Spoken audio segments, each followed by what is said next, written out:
Merci, cher professeur, pour la parole. Bonjour à tous. Alors, j'ai ainsi intitulé mon propos Enseigner à l'aide de l'intelligence artificielle. Défi à relever en dépression.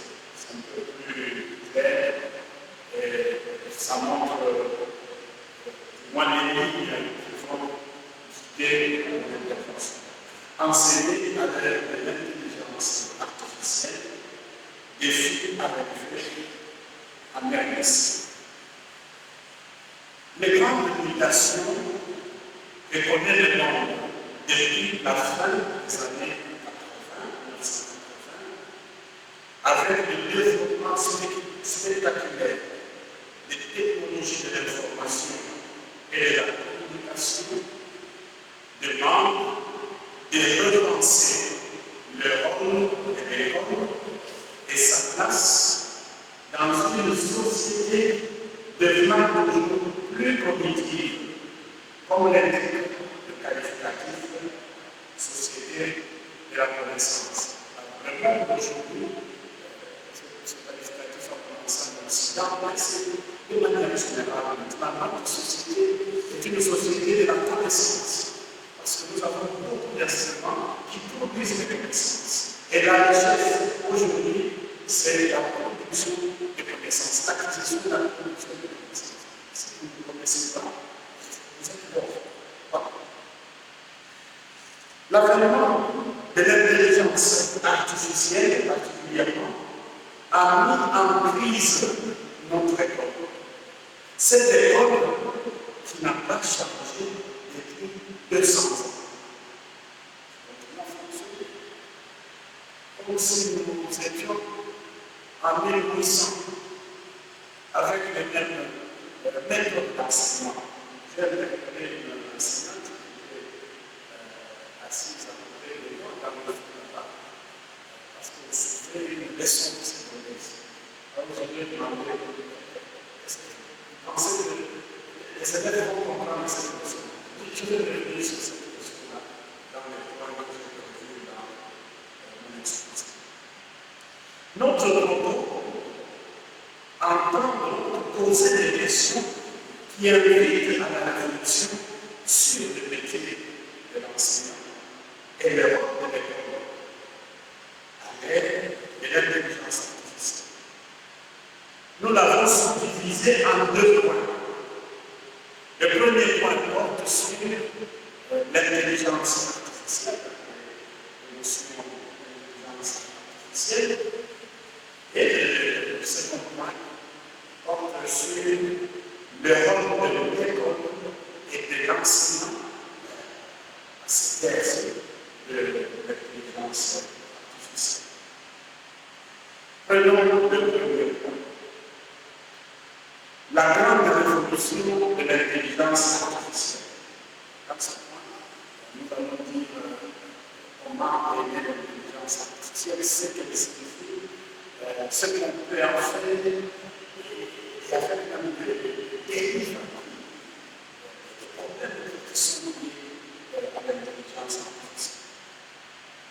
Depuis le défi lancé par l'informaticien John McCarthy en 1956, d'imaginer une machine capable de présenter un comportement humain qui serait qualifié d'intelligent. Cette nouvelle époque n'a cessé de vivre. Comme on l'a bien compris, l'intelligence artificielle est définie comme un processus d'imitation humaine qui repose sur la création et l'application d'algorithmes de formule sophistiquée exécutés dans un environnement informatique dynamique. C'est quoi l'intelligence artificielle? C'est ce processus qui fait que la machine, à ce moment le téléphone, est aujourd'hui capable d'imiter le comportement humain, d'imiter le processus d'apprentissage.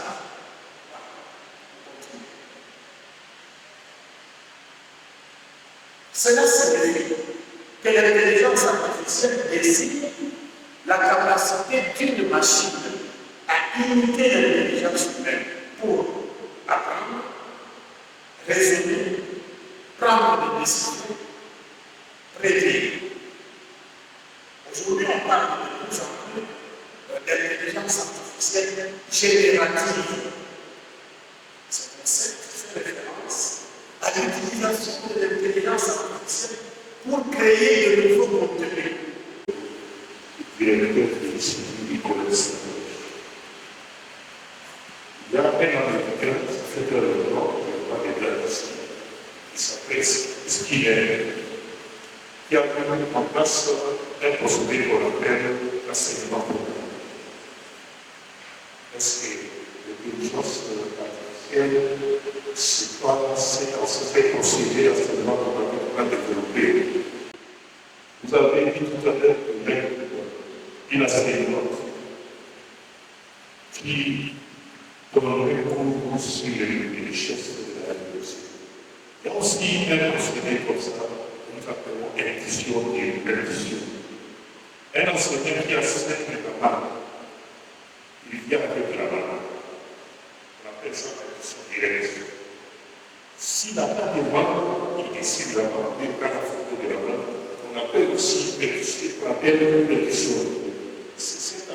Cette intelligence, c'est pas programmée ici, qui a mis cette procédé, je crois, en 1920, qui existe déjà.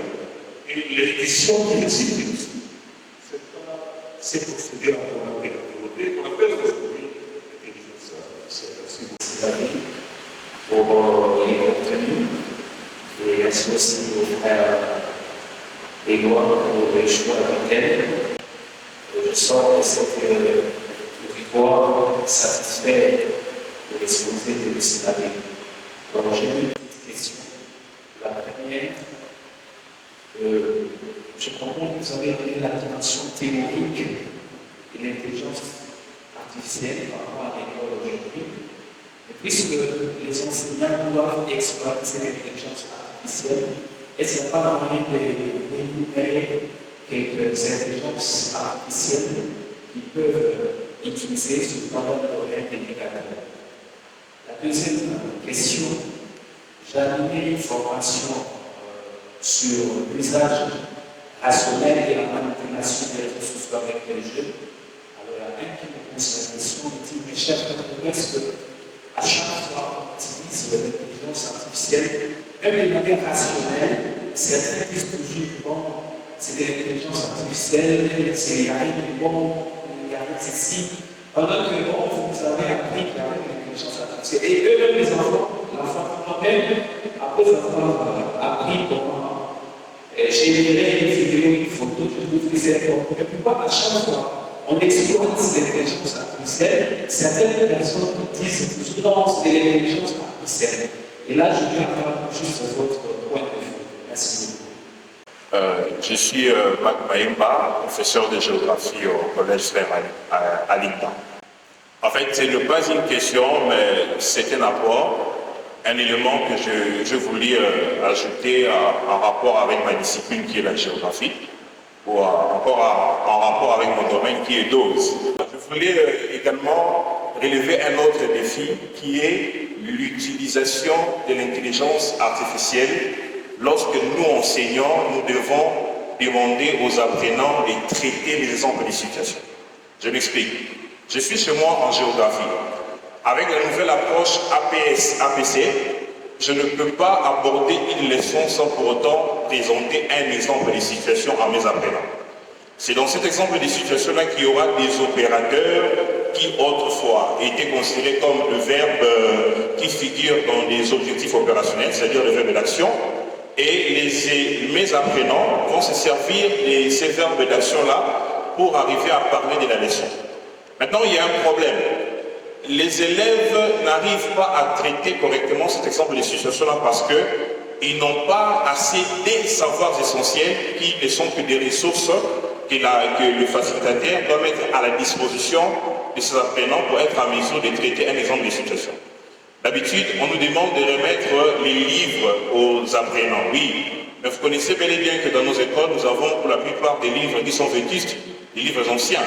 Or, avec l'intelligence artificielle, nous avons de nouveaux éléments, de nouvelles choses qui puissent permettre à nos apprenants de pouvoir aller de l'avant.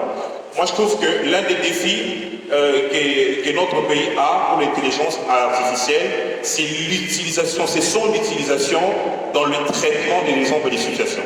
C'est vrai, la discipline va me dire, mais comment vous pouvez permettre à un élève d'entrer dans une salle de classe, utiliser son téléphone pour traiter les exemples des situations. Oui, c'est un problème. Mais il y a une stratégie pour contourner cela. Je trouve que pendant que les apprenants seront en mesure, seront disposés pour traiter les exemples des situations, on peut remettre les téléphones aux apprenants, ils s'en servent pour traiter les exemples des situations, et par après, on récupère les téléphones que nous allons consigner au niveau de la direction des disciplines pour qu'à la fin, ils puissent le répondre. C'est le petit apport avec toute humilité que je voulais ajouter sur ce que vous avez dit. Merci. Moi, c'est M. Emile Michel, secrétaire à l'Université. Alors, je donne cette préoccupation à quelques suggestions. La première, vous allez parler des liens, vous allez parler des avantages, notamment la connexion, la connaissance, la préparation, les processus de l'organisation. Alors, on a l'impression quelques enseignants qui disent qu'il ne devrait pas être adaptatif. Parce que, étant on voit que nous sommes dans un univers où tout est ouvert et accessible à tout le monde. Alors, si cela peut être adaptatif, quelle intelligence artificielle devrions-nous utiliser étant éducateurs pour former les apprenants de leur part de l'expérience? Et la deuxième question est que l'IA, est-ce que l'IA ne devrait pas être utilisée comme outil ou comme enseignant abstrait?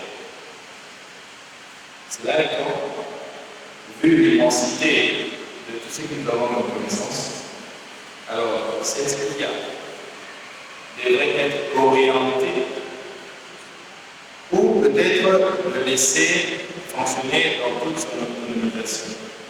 Étant en faute par rapport à ce sujet, je suggérerais pour elle d'organiser des séminaires, parce que les apprenants que nous avons ne sont pas des ignorants. Ils connaissent quelque chose sur cette matière parce que nous les enseignons. Alors cette matière de l'intelligence artificielle devait être dirigée, devait être orientée pour que ces derniers apprennent en bonne et forme. Si le père pouvait multiplier des séminaires sur l'utilisation des l'IA, sur la coordination des l'IA, afin que nous puissions connaître comment orienter ces élèves qui utilisent un outil sans pourtant savoir réellement comment le faire. Parce que le professeur collège de la salle, comment départager la loi sur le numérique,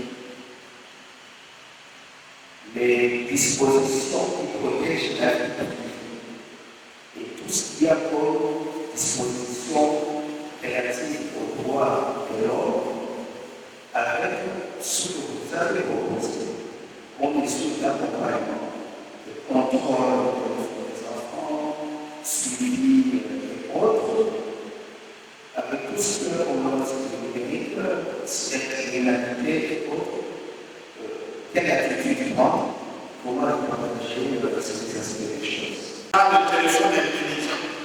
On l'appelle smartphone parce qu'il est intelligent. Il ne nous aide pas simplement à faire des appels, mais il nous apporte ces richesses dont nous avons parlé. Ceux qui montrent des images en classe, si vous enseignez sur des fruits, vous apportez très bien. Il y a quelque chose comme le monde là. Mais c'est mettez dans le téléphone. Vous avez une tablette, vous avez un téléphone. Alors on va revenir à la question. Il y a une question. Est-ce qu'il faut distribuer des téléphones en classe déjà? Non. On est éducateur. Je vais dire, mais votre téléphone à vous, c'est un matériel didactique. Allez, faites ces trucs, elle doit revenir. Elle est contente. C'est avec ces contents qu'on fabrique les téléphones. Et pour faire déjà beaucoup de choses. Vous voyez, c'est que l'intelligence artificielle peut nous aider à faire. Deuxième question. Énumérer quelques outils qu'on peut utiliser. Il y a le chat GPT, il y a le chat, il y a le Gemini, il y a le Mega AI, il y a le Reflex, ainsi de suite.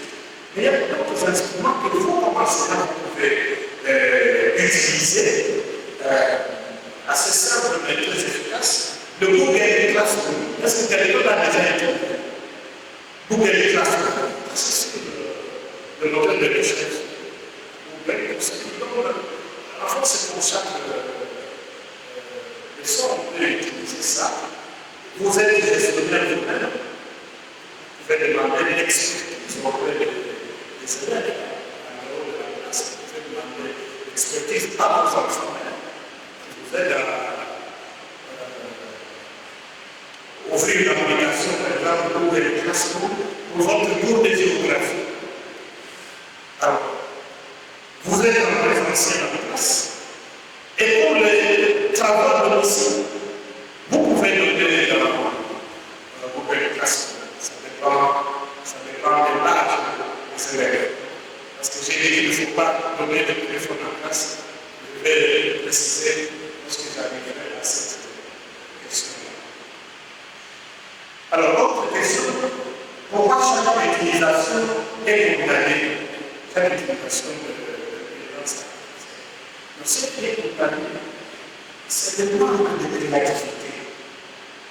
Quelqu'un peut me faire un beau texte de 5 pages, mais il a copié, on lui a donné par l'intelligence artificielle. On peut se servir de ce texte-là, et puis on y met du sien. Parmi les dangers de l'intelligence artificielle, c'est justement de créer cette dépendance des apprenants. Et j'ai une recherche réalisée sur 54 jeunes, vraiment qui sont à tout moment dans l'intelligence artificielle et tout travail. Alors, les résultats sont cruels. Leur capacité cognitive diminue. Vous n'êtes plus capable de créer. Vous avez même peur d'oser. Parce que tout vous sera donné gratuitement. C'est ça qu'on comprend. Ou bien quelqu'un fait un dessin, ou pour un dessin, il écrit juste une copie. Ah non, non. Quelqu'un parlait de l'exemple de situation. J'enseigne au département d'application à l'université d'application. On va parler de ce justement vous ne pouvez pas commencer la leçon sans un exemple de situation. C'est à l'université, mais j'apprends des gens qui copient sur Internet un exemple de situation. Moi, je dis non, ça c'est faux, ce n'est pas toi qui as fait ça. Et on fait voir ça. C'est tellement parfait et à la fois abstrait. Il faut pousser à travailler, pousser à travailler. C'est cette dépendance qui risque de ruiner l'intelligence de nos jeunes.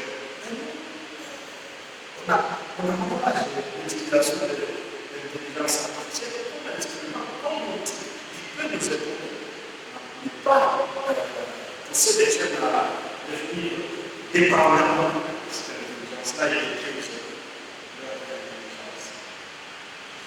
Alors, le prof de géographie, c'est lui qui a parlé de l'exemple de situation. Ce plan d'éléments, vous avez demandé que l'on distribue les téléphones en classe. Les enquêtes psychologiques ont montré qu'avant 16 ans, il ne faut pas laisser l'accès aux réseaux sociaux aux jeunes. Les pays développés la France. Pour ajouter ça à l'unanimité du travail de l'Assemblée nationale. Vous ne pouvez pas vous enseigner en première année secondaire, au 7e, 8e, vous ne pouvez pas. Mais vous, votre téléphone, référez le matériel didactique. Les images que vous avez, l'intelligence artificielle a pu générer, par exemple de minéraux, de téléphone, voilà. Vous devez faire cette idée. Au fait, cette journée est la réalité d'une journée du papa, parce que mon papa, ça vient. Elle punit les papas sur les moments lassagiens, dans son même élan du cœur, dans le but de poser les bases pour nous permettre de fonder une véritable famille castienne, composée des hommes, des femmes qui se connaissent, qu'ils soient catholiques, qu'ils soient catholiques, qu'ils soient Saint-Georges, que nous sommes connaître. Les hommes et les femmes partagent le même souci. Il risque pas autre chose et rayonnement de la mission éducative bassanienne en RDC. Au terme de cette présentation, permettez que je puisse dire merci à M. l'abbé Paulin Canada de le présenter et le chef du département à la relation avec le secrétariat et aussi le professeur à l'UPEN, dans cette aussi d'ailleurs des institutions. Merci cette année pour votre disponibilité. Quand je l'ai sollicité, j'avais même pas fini ma phrase déjà. Vous m'avez donné sa disponibilité et merci pour ce moment d'enseignement. Merci pour les différentes connaissances que vous avez partagées à ce service de l'Assemblée. Je voudrais aussi remercier le chef de l'éditeur disponibilité pour partager ces moments de communion avec nous. Mais on profite aussi au nom des assemblées pour réguler nos remerciements pour notre soutien. Au nom du Père et du Fils et du Saint-Esprit, gloire au Père, au Fils et au Saint-Esprit.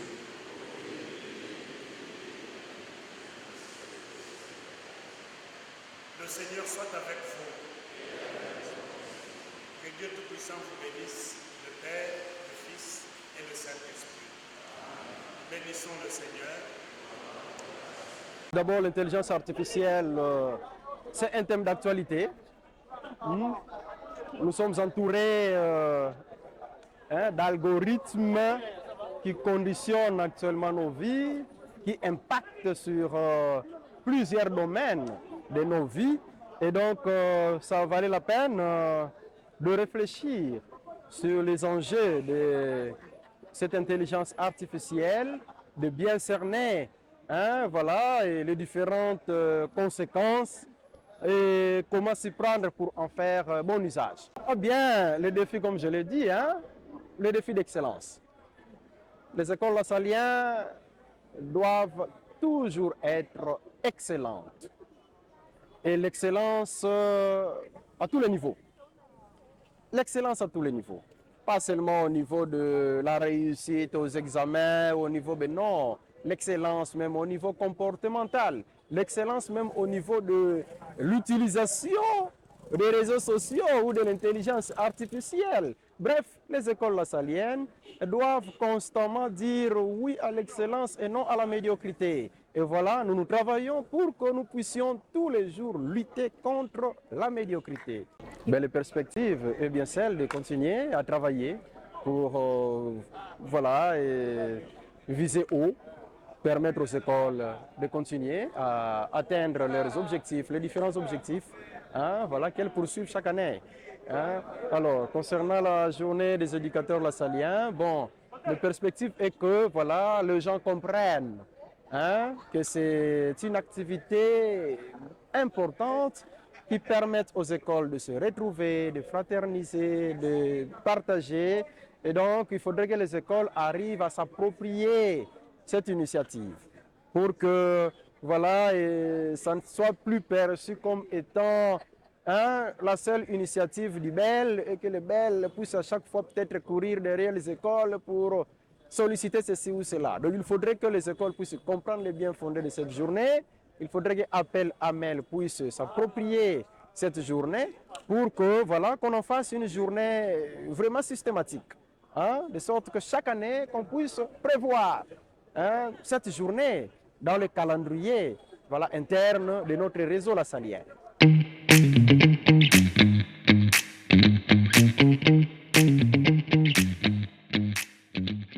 Dieu notre Père, toi est la source de tout don. Nous voici, nous, éducateurs lassaliens, en ces jours où nous voulons manifester encore notre fraternité, notre convivialité. Bénis Seigneur cette journée, bénis le repas et tout le reste de nos activités. Nous te le demandons par Jésus-Christ, notre Seigneur et notre Dieu, lui qui vit et règne avec toi dans l'unité du Saint-Esprit, un seul Dieu, pour les siècles des siècles. Amen. Je prends la parole au nom du président national de l'appel empêché. Très chers frères visiteurs provinciaux, représentants légaux des frères des écoles chrétiennes, chers frères directeurs du bureau des écoles lassaliennes, chers frères assesseurs de l'association des papas éducateurs lassaliens, Appel, chers frères assesseurs de l'association des mamans éducatrices lassaliennes, Amen. Madame la présidente de l'association des papas éducatrices lassaliens, chers papas éducateurs lassaliens, chères mamans éducatrices lassaliennes, c'est avec un réel plaisir que nous prenons la parole en ce moment au nom de l'appel devant l'auguste assemblée à l'occasion de la 3e édition de la journée des éducateurs lassaliens du district de Congo-Kinshasa. Notre prise de parole en cette circonstance se justifie tout simplement par le fait que notre association, qui regroupe en son sein plus ou moins 500 membres, représente une frange importante de la population lassalienne qui milite pour la réussite de la mission éducative lassalienne dans le district de Congo-Kinshasa. C'est avec une immense joie et un profond honneur que je prends la parole devant vous aujourd'hui en ma qualité de présidente de Maman Lassalienne. Permettez-moi avant tout de souhaiter à chacun et à chacune la bienvenue. Votre présence témoigne de l'intérêt que vous portez à notre mission et aux valeurs que nous défendons. Je cite la solidarité, l'éducation, l'encadrement de nos élèves et le bien-être de nos familles. C'est pourquoi notre journée de l'éducateur lassalien se veut un cadre d'échange, de soutien et de renforcement mutuel. Aujourd'hui, plus que jamais, nous devons unir nos forces pour accompagner nos élèves vers un avenir meilleur. Ils sont l'espoir de demain et c'est à nous, en tant qu'éducateurs, de leur transmettre de valeurs, le respect, le travail, la discipline et l'amour du prochain. Je tiens à encourager chaleureusement tous les éducateurs lassaliens à poursuivre leur mission avec engagement et dévouement. Je dis et je vous remercie.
Nous allons un peu voir l'école autrement. Il y a une rubrique qui avait été prévue, mais nous prenons seulement une seule. L'école dans tous ses états. Un prof de français entre dans la salle de classe, il commence sa leçon. Il demande aux élèves où est-ce qu'ils iraient après le cours en famille. Qu'est-ce que vous irez trouver là? Plutôt à la maison. Qu'est-ce que vous irez trouver? Nos frères, nos soeurs, l'ensemble, c'est quoi la famille? Il demande à un élève, peux-tu présenter ta famille? L'enfant se lève, il dit, mon père est maître, mon frère est ma soeur, et mon grand-père est un docteur en grammaire. Quelle présentation? Ton père est maître. Ton frère est ma soeur. Ton grand-père, docteur en grammaire. Le prof se fâche. Il dit à l'élève, sors vite de la salle de classe. Quel droit de réponse? De quoi tourner la tête d'un professeur? Donc l'élève lui dit le comment? Je sors, tout de suite, je vais après dire, tout de suite, avec mon sac ou sans mon sac, avec ton sac, pas d'envie. L'élève se précipite dans la porte. Le prof se fâche. Il demande au professeur, c'est moi qui vais ouvrir la porte ou c'est vous? Ce sont des choses que nous vivons. Finalement, le prof dit, ouvre la porte! Il dit non, c'est vous qui allez ouvrir. Le prof se fâche, il allait lui donner le coup, l'enfant esquive. Le bras du professeur traverse la vitre, le prof se blesse. Alors il dit à l'enfant, viens m'aider. Il me donne. L'enfant lui dit, mais prof, tout de suite ou après? Il dit tout de suite.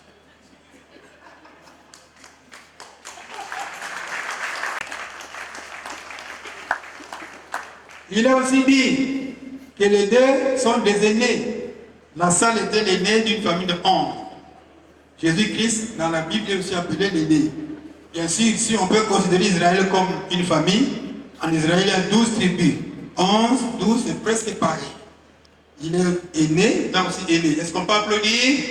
Pour chaque ressemblance, 10 points, ça fait déjà 20. Ça fait déjà 20. Autrement, ils avaient un réveil précoce. Jésus-Christ, à 12 ans déjà, il allait dans le temple, discuter avec les souverains sacrificateurs. Jean-Baptiste, à 11 ans, il demande à un évêque de lui faire la tonsure. Ceux qui ne savent pas, on enlève une petite quantité de cheveux sur la tête pour la vocation. Voilà. Donc déjà, 11 ans, Jean-Baptiste de la Salle, Jésus-Christ a 12 ans. C'est presque pareil. Autre chose, Jésus-Christ avec ses disciples, Jean-Baptiste aussi, au début, avec ses disciples qu'il a appelés évidemment frères, comme Jésus. Ça fait combien de points déjà? 40 points. Applaudissez, non? Comment? 40 points. Nous voyons encore, les deux avaient été accusés faussement. Jésus-Christ l'a accusé, voilà, il avait dit de tuer ce temple, patati patata, faussement. Il avait dit qu'il était il se proclame au roi, mais pourtant, son règne n'est pas de ce monde. Jean-Baptiste était aussi accusé faussement pour un problème d'argent d'un enfant là. Et pourtant, il avait raison dans ce problème. Ça fait déjà combien? Combien? Applaudissez pour les 50 points. Le Congo en vibrera, le monde en parlera. Saint Jean-Baptiste de la Salle, pour quel type d'éducation? Éducation durable, éducation durable. Oh, la Salien, éducation durable, éducation durable. Oh, GDC, éducation durable, éducation